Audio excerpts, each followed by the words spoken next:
Imagine a life where IBS bloating is no longer a daily battle. That's the goal of this final episode of our masterclass. I'm Bimal, founder of Gutsphere, and today we are going to focus on the finish line, creating your own personalized long-term strategy for lasting IBS relief. We will bring together all the pieces of the puzzle so you can confidently move forward and finally experience consistent comfort and a happier gut. Over the past episodes, we have explored immediate relief techniques, delved into the nuances of dietary strategies like the low FODMAP approach, and covered the powerful role of psychological tools in managing stress and the gut brain connection. Now it's time to take all that knowledge and weave it into a cohesive, sustainable plan that's uniquely yours. Before we dive in, just a quick reminder, I am not your personal doctor. This is a general information. For any severe or persistent symptoms, please consult a doctor, healthcare provider. But with that said, let's get started on building your roadmap to lasting IBS bloating relief. Why a long-term roadmap matters. We've all been there, searching online for fast IBS relief and hoping for a magic bullet. And while short-term tactics like simethicone or peppermint tea can save you in a pinch, IBS is a typically chronic condition which various triggers. Addressing just one aspect, like diet or stress, might help temporarily, but you might find yourself dealing with bloating, flare-ups again and again. That's why a comprehensive long-term plan is so important. Think of it like building a house. You need a strong foundation, understanding triggers and personal IBS subtype, solid walls, diet, stress management, exercise, and a reliable roof, ongoing lifestyle adjustments and tracking. Skip any part and the entire structure becomes shaky. The goal is to minimize flare-ups, reduce day-to-day bloating, and maintain a sense of control over your gut health for the long haul. Before we build our master plan, let's quickly recap the core lessons we have learned. For immediate relief, peppermint oil, ginger, fennel tea, movement exercises, and light yoga poses can calm bloating in the moment. Dietary strategies.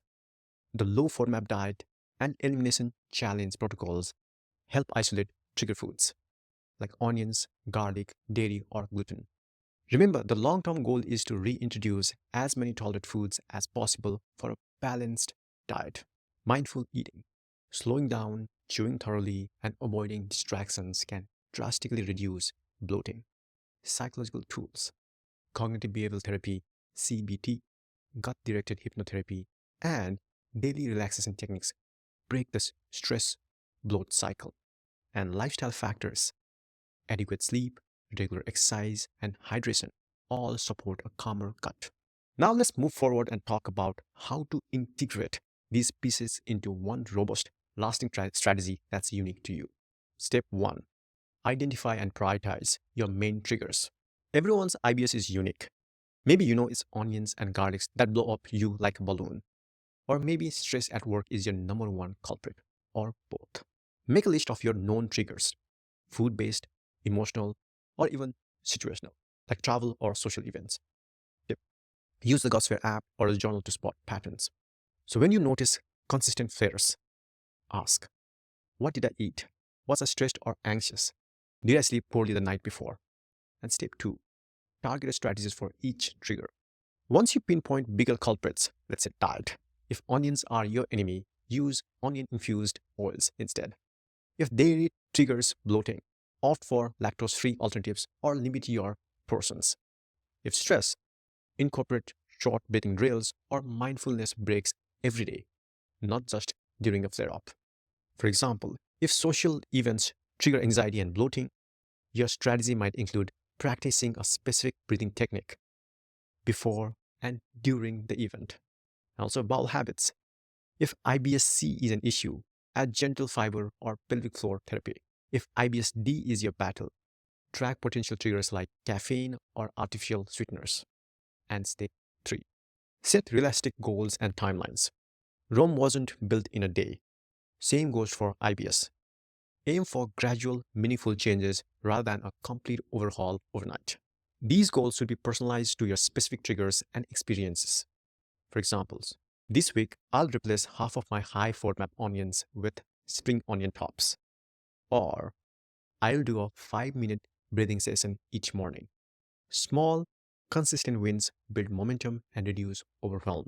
So you have heard me talk about tracking, but it's not just for finding triggers at the beginning. It's a continuous process. IBS can evolve over time and new triggers might pop up, or old ones might subside. So daily logging, note meals, stress levels, bowel movements, and bloating scores. For example, from 0 to 10 scale. And do a weekly review. Spot any recurring themes. Do big meals cause more trouble than small meals? Is weekend stress different than weekday stress? Also, track your energy levels and overall mood, as these can be indicators of your gut health. And adapt if you see a pattern, for example, like gum chewing is sneaking in, or you are downing 3 cups of coffee on high stress days, adjust accordingly. The Gutsphere apps makes this easy. You can see trends in chart, get gentle reminders, and gradually refine your plan without guesswork. So let's talk about the broader lifestyle elements that keep IBS bloating at bay over the long haul. Again, number one, regular exercise. You don't need a hardcore regimen. Even 20 to 30 minutes of brisk walking a few times a week can improve digestion, reduce stress, and enhance overall gut motility. Some people find yoga or Pilates particularly IBS friendly. And obviously, hydration and sleep. Dehydration can worsen constipation. I face this firsthand. Also, while poor sleep can spike stress hormones, making bloating more likely. Staying well hydrated also support healthy gut motility. And aim for 7 to 9 hours of quality sleep with a consistent bedtime if possible. For balanced meal patterns. Whether you are IBS-C or IBS-T, large meals can overwhelm your gut. Consider smaller, more frequent meals, especially if you notice bigger portions trigger bloating or discomfort. Be mindful about tech use. Too many late night phone sessions or Netflix binges disrupt sleep and can fuel stress. Establish a digital wind down, maybe 30 minutes before bed, to help your gut and brain relax. Even with the best plan, setbacks happen. Life gets busy, you travel, or you celebrate an event with trigger foods. The key is to avoid all or nothing mindset. A single bad day doesn't erase weeks of progress. Show some self-compassion. Be kind to yourself. If you get bloated after a big holiday meal, view it as a data, not a personal failure. Learning mindset. Ask, what went wrong? How can I adjust next time? Maybe you'll plan an extra mindfulness break or choose different menu options. Find community support. Consider joining IBS-related forums, support groups, or the Gutsphere community. Sharing tips and experiences can help you stay motivated, especially during tough times. So also remember to celebrate your small victories along the way. Every step forward counts. And also sometimes you need extra support.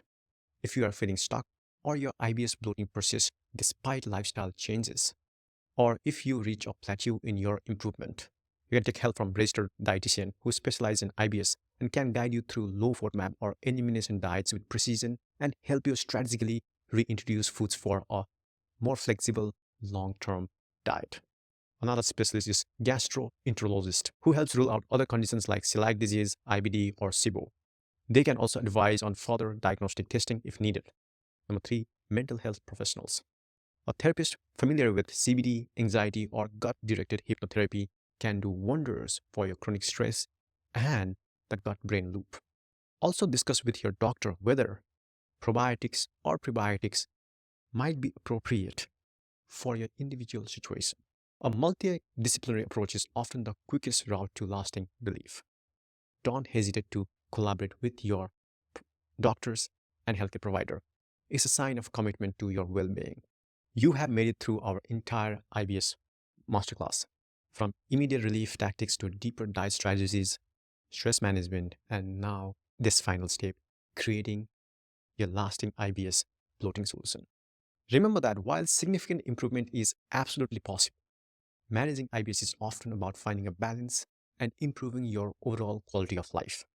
Here is your action plan moving forward. Consolidate the tips that resonate with you the most, maybe peppermint tea or for emergencies, low FODMAP for triggers, daily mindfulness for stress. Track and adapt. Keep logging your meals, moods, energy levels, and symptoms in Gutsphere or any other journal so you can keep refining your personalized plan. Maintain a balanced lifestyle. Exercise, sleep, hydration, and mental well being all matter. And seek help if needed. Dietitians, doctors, and therapists can fine tune your plan. Connect with others for support and shared experiences. As you start exploring these plans, remember that what works best can vary from person to person. I repeat, to help you identify your personal triggers and track effectiveness of these hacks or solutions, I encourage you to use the Gutsphere app. It's designed to make it easy to monitor your symptoms and progress over time. I hope this series gave you both the knowledge and confidence to tame IBS bloating and embark on a journey of long-term well-being. If you found this helpful, please share with someone else who could benefit. As always, thanks for watching, and here is to a calmer, happier gut today and for the long run.